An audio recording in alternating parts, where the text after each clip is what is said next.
You're injecting with poisons. They cause autism. I don't want my child filled with all those chemicals. They cause SIDS. It's just a ploy by Big Pharma to make money. They're made with embalming fluid. I'd rather have my child have natural immunity. They aren't effective. They contain mercury. My friend's sister's child had a reaction to them. Do you know there's aborted babies in them? They're more dangerous than the diseases they're supposed to prevent. My immune system is perfect without them. It's a parental choice. Improved sanitation and running water have eradicated these diseases. They overwhelm a child's delicate immune system. Children are healthier without them. These, of course, are some of the things that people have said against vaccinations. While they range from legitimate concerns to wildly paranoid ideas, they have the same effect. They keep parents from vaccinating their children. If it was just a few parents, it wouldn't be that important because the majority of people being vaccinated protects the unvaccinated population as well. But as the numbers of parents that make the decision not to vaccinate their children grow, that protection wanes and we end up seeing epidemics of vaccine-preventable diseases resurfacing. The controversy over childhood vaccinations. Together, we're going to explore the more popular arguments against vaccines, refutations to these arguments, and the effects that unvaccinated children have on these illnesses. These are the reasons that parents don't vaccinate.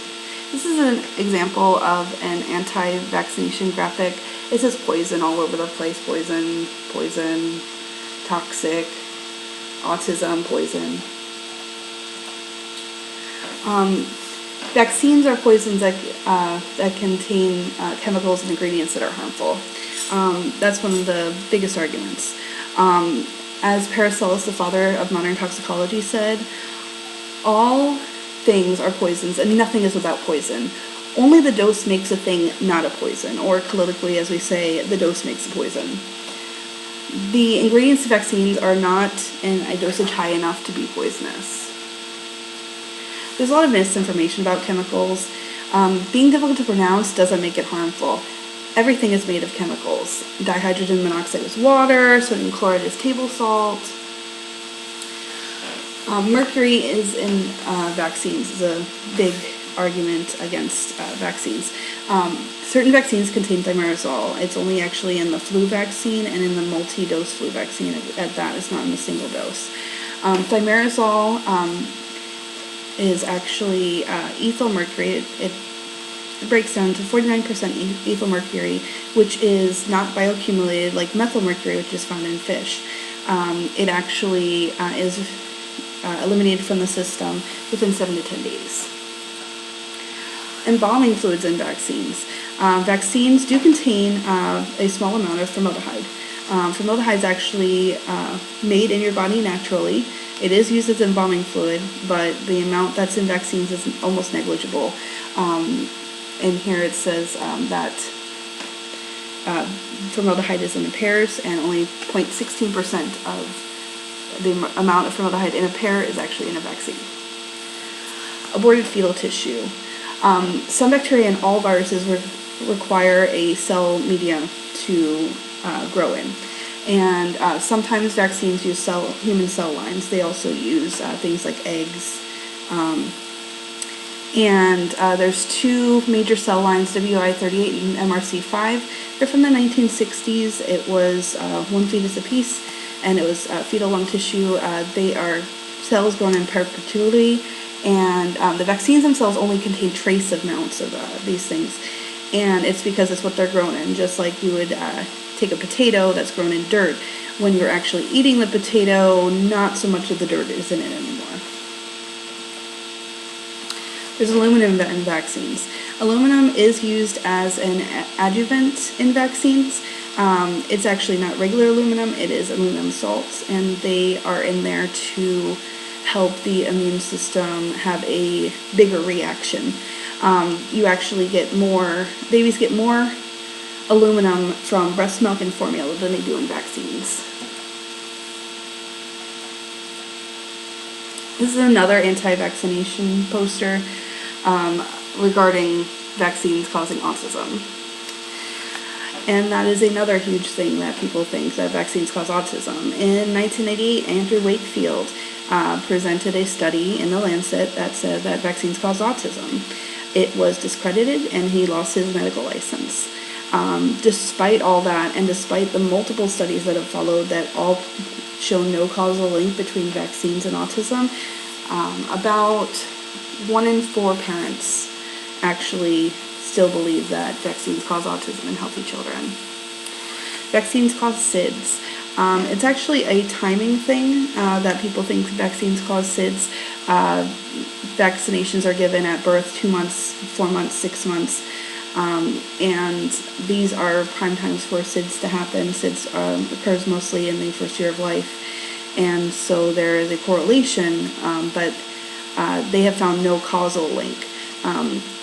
Vaccination actually reduces the risk of SIDS, as what they've found in their studies. Vaccine injuries are common. That is a myth that goes around a lot. Vaccine injuries do happen. There's VAERS, which is the Vaccine Adverse Event Reporting System, which you can report vaccine injuries to. There's the VICP, which is the National Vaccine Injury Compensation Program. That is by the government, and they pay out sums of money to those that have been injured by vaccines. And 1 in 1 million have had a serious enough injury to be compensated. So that is not very many at all. So that is not very common. You actually have a greater chance of dying in a car accident, having childhood cancer, breaking a bone, drowning in a pool, being struck by lightning is 1 in 12,000, being elected to Congress 1 in 115,000, but having a life-threatening allergic reaction to a childhood vaccine is 1 in a million. Now the effect, what happens when children aren't vaccinated. These are some pictures of vaccine-preventable diseases.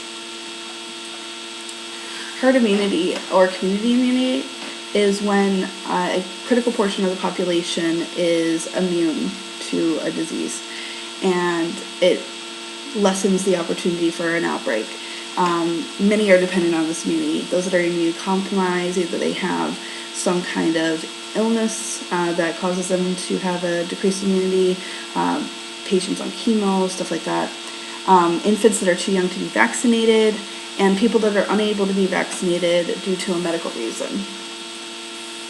This is a graphic of how herd immunity works. If there's only a couple people infected in an unvaccinated community, a lot of people get it. Only a couple people vaccinated and mostly unvaccinated, a lot of people still get it. Now, if most of the people are vaccinated, only a couple people are unvaccinated, and a couple people are infected, then it's actually contained and doesn't get the opportunity to spread. Now, we're seeing a reemergence of illnesses due to decreased vaccination in children. These are the overall results from 2006 to 2011, an increase in the U.S. of non-medical exemptions. And certain illnesses like the measles and pertussis are making a comeback. This is pertussis. This is when the original vaccine was introduced, and now we're seeing it decreased almost to nothing, and now we're seeing it increase. And this is measles.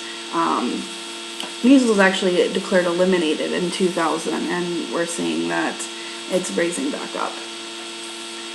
And that's actually due to a lot of places being widely under-vaccinated. Actually, in New York City, several private schools have a vaccination rate under 70%, which is worse than developing nations like Afghanistan and Liberia. There's a lot of information out there, and the ease of access to information is both a blessing and a curse. And this is never more apparent than in the case of vaccinations. Anyone can put something online, and through anti-vaccination websites, blogs, videos on YouTube, and most prodigiously social media, parents are exposed to a vast array of frightening information. Discerning through this information is difficult, especially as a layperson. But the arguments against childhood vaccination are easily refuted by science.